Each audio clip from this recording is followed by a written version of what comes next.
Okay, so good morning guys. So ngayon ay magre-range test ulit tayo ng ating drone. So ngayon ay nandito ako ngayon sa Talisay, Batangas. So ang itatry naman natin puntahan ngayon ay itong Taal Volcano. So ipakita natin itong Taal Volcano. Ayan guys.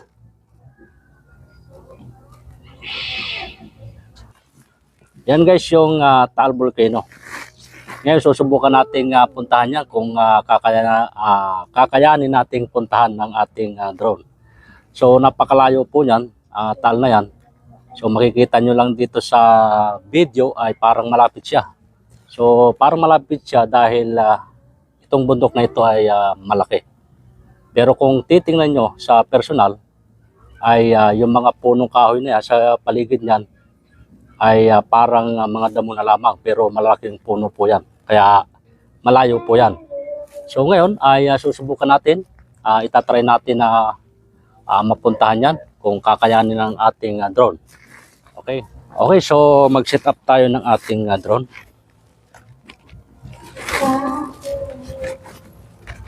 Gusto ko lang masubukan at makita kung ano yung meron din dyan sa ibabaw ng Bulkang Taal.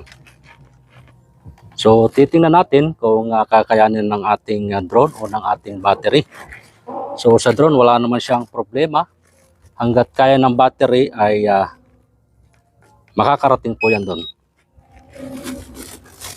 Kaya lang ay sa battery tayo magbabase. Kapag malulubat na siyempre ay babalik na tayo.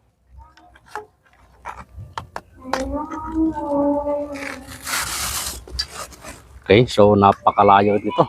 Challenge itong gagawin natin ngayon. Saka guys, itong ginagawa natin ay risky. Dahil ang challenge dito ay itong tubig. Ito ang mahirap dito.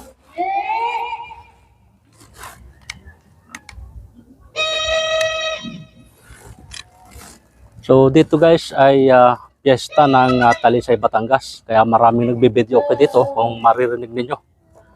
So sana hindi tayo makapiright sa mga music dito. Napakarami ng nagbibideo okay. At pagkakalalakas pa ng mga sounds nila, no? So napakalayo ko na sa tabi pero rinig pa. Okay, so hintayin na lang natin ang home point updated ng ating drone para makalipad tayo.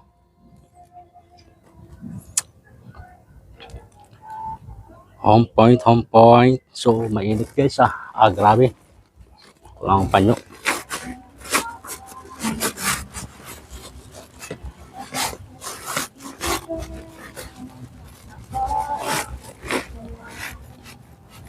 Hintayin lang natin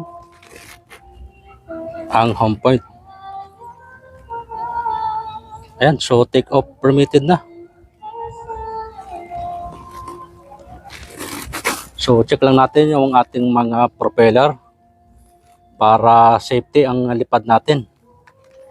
Dahil kung hindi natin checkin to, baka matanggal ng isang propeller ay nako, kawawa tayo. Sisisid tayo dyan sa ilalim ng tubig. So okay naman. At wala namang sinasabi rito.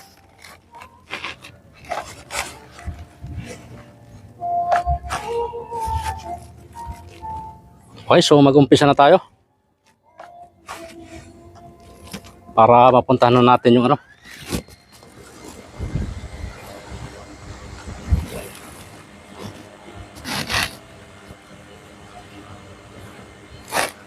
Okay, lipat na tayo guys.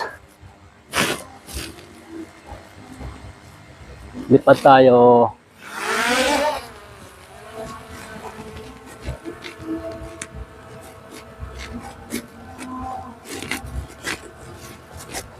Ayan.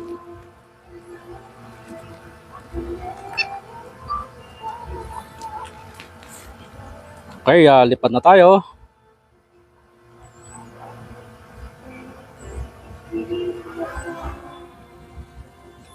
Let's go na tayo. Meron tayong 97 na battery.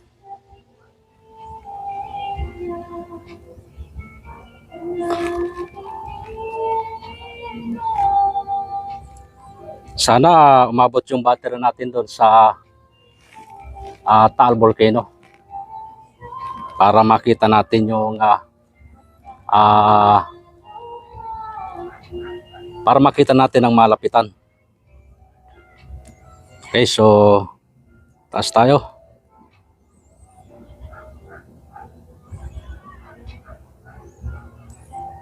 So meron tayong 32 satellite. So magandang signal. Taas na natin sa 60. Right, so meron tayong 62 high altitude. So yung drone o yung aircraft natin ay hindi na natin makita.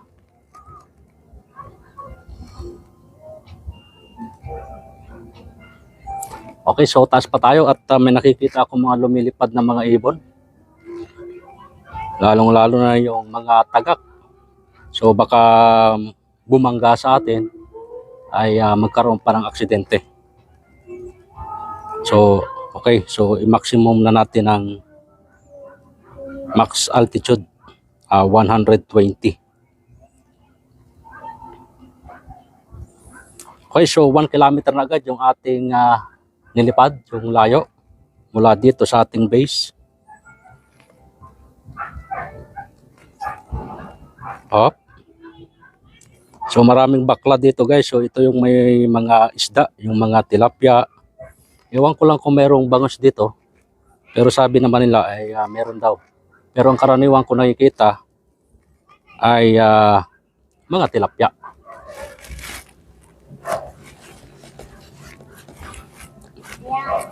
Right, so 1,500 meters na tayo.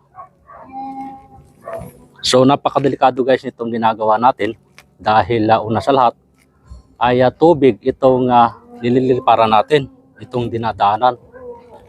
So napakadelikado nito kapag nag-crash yung ating aircraft. So kapag bumagsak yan sa tubig ay automatic sira talaga yan. Saka may hirapan tayong ma-recover yan dahil malalim na yung parting gitna na yan. So hindi natin kakayanin yan na mapuntahan, lalo na sisiran doon sa ilalim. Okay? So kung mapapansin nyo, parang hindi lumilipad yung ating aircraft, no? Dahil sa taas yan. Alright, pagdating siyempre ng 50% ng ating battery ay babalik na tayo. Dahil kailangan pa ng energy pabalik dito. Hindi natin pwedeng isagad ng mga 40%. Kasi pag sinagad natin ng 40% ay baka hindi makabalik yung ating aircraft. Dahil malulubat siya dyan sa parting gitna. So alam niyo naman kapag ito ay malulubat na, itong aircraft na ito ay nagpo-force landing ito pagsapit ng 20% na battery. So, ibig sabihin maghahanap siya ng pwedeng malandingan.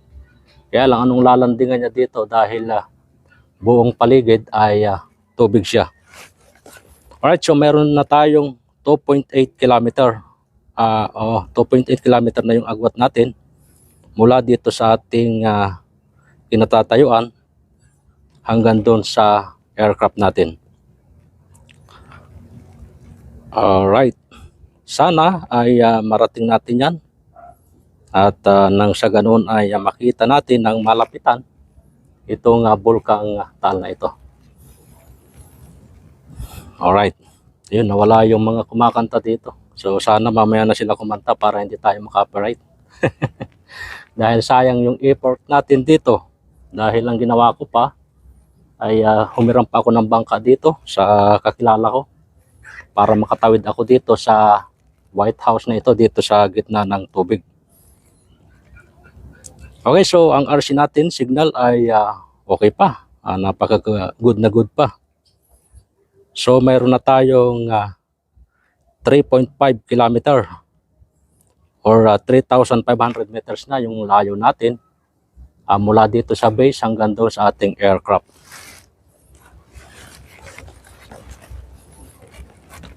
Napakalayo pala talaga nitong bulkang Taal na ito. So challenge ito, so nakakatakot to kasi hindi natin alam kung ano pwedeng mangyari sa ating aircraft, no? So sana wala namang mangyari. Ayan. So nalalapit na tayo sa ating bulkang Taal. So sana ay makarating. Maabot natin itong bulkang Taal na to. Dahil right, so mayroon na tayong 4 kilometer. So yan palang itsura nito. Itong bulkang Taal na ito. Wow. Ayan na. So guys, so nalalapit na tayo sa bulkang Taal. Okay, oh. Wow. So ganito palang itsura nito. So hindi na tayo pwedeng tumaas sapagkat may limit lang yung ating pagpapataas ng drone. Dahil kapag lumampas ka ay bawal po yan kapag lumampas sa 120. So violation po yun sa kaap. So pwede tayong makasuhan dyan. So yan, so nakakatakot din. Nakakatakot ng ilapit, no? Baka mamaya may lawin. So yan, so ganyan lang tayo. So yan guys, so sayang mas mataas pala to, nasa 100 siguro mga 150 high altitude itong bulkang Taal na ito. So hindi na natin pwedeng iangat yung ating drone sapagkat magkakaroon tayo ng violation. Dahil ang minimum ay 120 lamang yung kanyang taas. So lapit pa natin ng konti. Ayan. So siguro ito sumabog na rin itong bulkan na ito, no? So maliit nga lang siya. Okay. Atras tayo ng konti. Ikot tayo. Wow. So tingnan nga natin kung ano ba yung meron pa rin sa loob. Puro kahoyan pala yung gitna nito, oh. Yung pinakabunganga. Oh, malalaking kahoy siya, oh. Pero kung makikita nyo sa malayuan ay parang damo lang siya. Diba? Okay, so ang layo po ng bulkang Taal mula dito sa Talisay, Batangas ay nasa 5 kilometer po yung layo niya. Mula sa Talisay hanggang doon sa Taal, Batangas. So ikot tayo ng konti para makita natin ang overlook, no?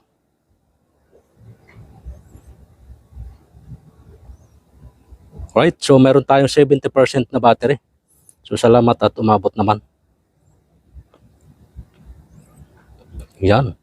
Ito guys, ang bulkang Taal. So nakita ko rin ito ng malapitan. Yun nga lang, ay dito lang din sa video. Right.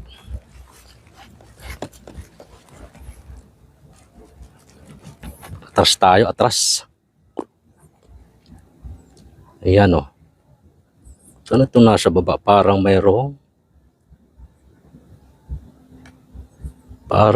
ano, bukab, no?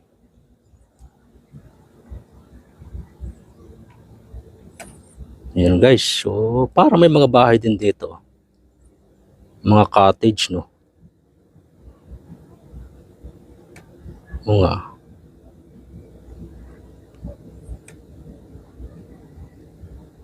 Oo nga, mga cottage to. Yan.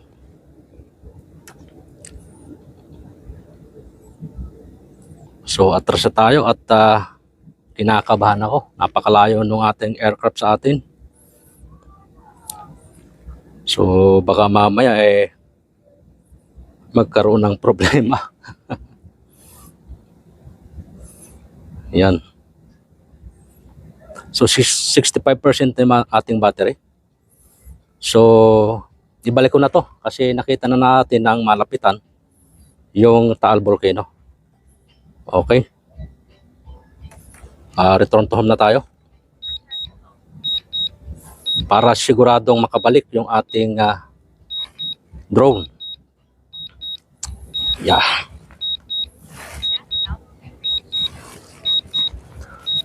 So alam nyo guys ay paliwanag ko lang. Kaya hindi ito pwedeng itaas ng higit sa 120 high altitude. Dahil yun na nga, yun yung nakasaad sa batas ng CAAP o sa protocol ng CAAP. Dahil pinagbabawal yan na iangat ng 120 pataas. Bakit? Kamo dahil kaya pinagbabawal yan ay baka magkaroon ng aksidente sa ere. O halimbawa na lang mayroon dumaang eroplano or helicopter na mababang lipad.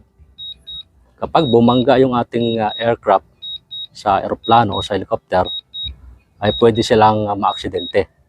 Kaya yun ang pinagbabawal at iniiwasan natin na iangat ng 120 pataas yung ating aircraft. So dapat ay sinusunod natin yan, lalo na doon sa may mga gumagamit ng mga ganitong drone.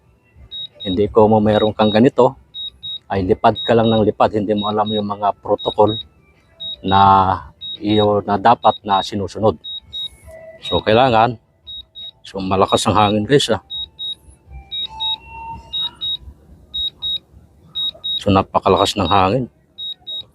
So meron na tayong 3,500 meters o nasa 3 kilometer na. So palapit na yung ating aircraft. Meron tayong 59% na battery. So sana makabalik ka. Kita nyo naman yung dinadaanan niya . Tubig na tubig. Paano na lang kung ito ay mag-crash sa itaas at bumagsak dyan sa tubig, ay di luha tayo ng patola. Baka hindi lang patola, baka opo pa. Kaya nakakatakot din dahil nga risky yung ginagawa natin ito. So hindi ko naman sana ito gagawin. Kaya lang gusto ko ring makita ng malapitan itong Bulkang Taal.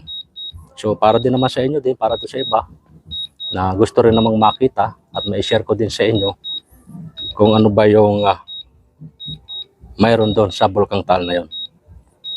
So napakalakas ng hangin guys. Umiiwas yung ating aircraft. So nawawala sa linya. So kaya naman ang resistant niyan dahil malakas naman ito sa impact ng hangin. So kaya naman niya makabalik. Yun nga lang kapag malakas yung hangin ay madaling malubat yung ating drone dahil nilalabanan niya yung resistant o yung impact ng hangin. So lalo na kung kontra doon sa ating aircraft. Alright, so mayroon na tayong 2.4 kilometer. So matagal-tagal din makabalik dahil malayo yung ating pinuntahan. Okay, 2.2 kilometer. Yan. So kinakabahan ako guys dahil alam niyo naman tubig talaga yung ating babagsakan. Hindi katulad sa lupa, kapag bumagsak ay pwede mo pang maka-recover. Yun nga lang, kapag masama yung bagsak niya, ay pwede naman magkalasog-lasog yung inyong aircraft. Pero mare-recover mo naman siya. Hindi naman katulad dito sa tubig, kapag lumubog at malalim, ay wala na. Talagang doon na lang siya. Yun. Yan. So kapag nalubat ang ating aircraft sa ere, at hindi umabot dito sa atin, automatic lalanding yan dyan sa tubig. Pero kung nasa lupa tayo, kapag malulubat na yung ating aircraft, ay nagpo-force landing nga yan at naghahanap yan ng malinis na lugar para doon siya bumaba. Para makuha mo siya ng safe.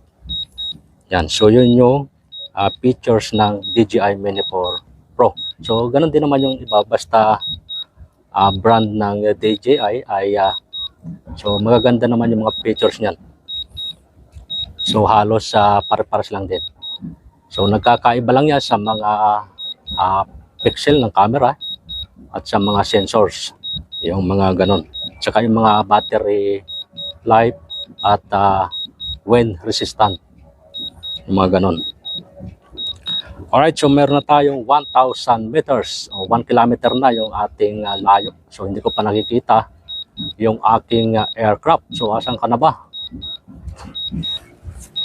So hintayin na lang natin dito magbalik dahil kung mahal niya talaga ako, kung mahal niya talaga ako, babalikan niya ako. Hugot. Oh, totoo naman, di ba? Maging sa buhay ng tao. Kung talagang kahit malayo, kung mahal ka ay babalik at babalik sa iyo kung talagang para sa iyo. So ganoon din si drone, yung aircraft natin. Kung mahal niya ako ay babalik siya sa akin. Okay, mayroon na tayong 500 meters. Wow.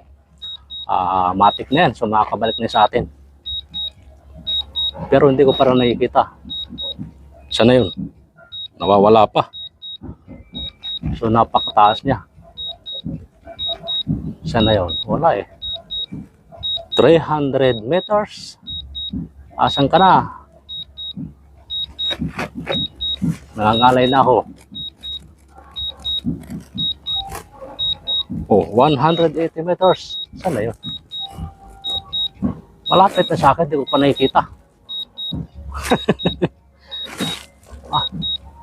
Ayan na, ayan na. Ayan, kita ko na. Kita ko na siya. Ayan guys. So, kung saan na yan maglaland, kung saan siya nanggaling. Yan. Kung saan siya bumaba, ay doon siya maglaland. Ayan.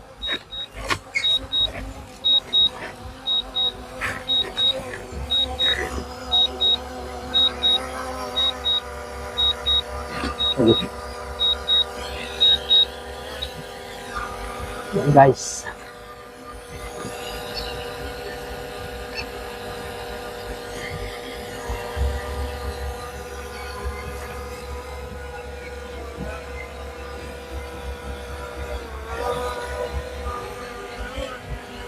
So guys na.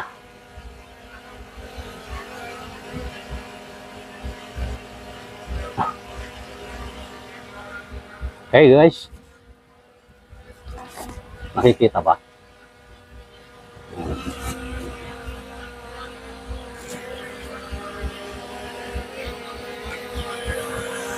Ito guys, so mayroon pa tayong 41% na battery. So baba na natin. Kunin na natin siya. Baba na. Alright, so salamat at nakabalik sa atin itong ating aircraft. Kahit napakalayo nung pinuntahan niya, ay binalikan pa rin niya tayo. So ibig sabihin, ay love na love ako ni drone. So maraming salamat sa drone dahil binalikan mo ako. So kahit napakalayo na ang pinanggalingan mo. Ha? Okay, so saan ka na ba nang galing? You know? Napakalayo nang nilipad mo Okay. Yeah, so guys, so itong drone na ito ay DJI Mini 4 Pro para doon sa mga nagtatanong. Okay. Alright, so solve na tayo. So naikutan na natin yung ating target. So sa susunod na vlog ay abangan nyo ako kung saan ako maghahanap ng spot na pwedeng maliparan o madiscover kung ano yung meron sa loob ng mga area. Okay. Okay, bye-bye. Maraming salamat sa inyong panonood. Thank you.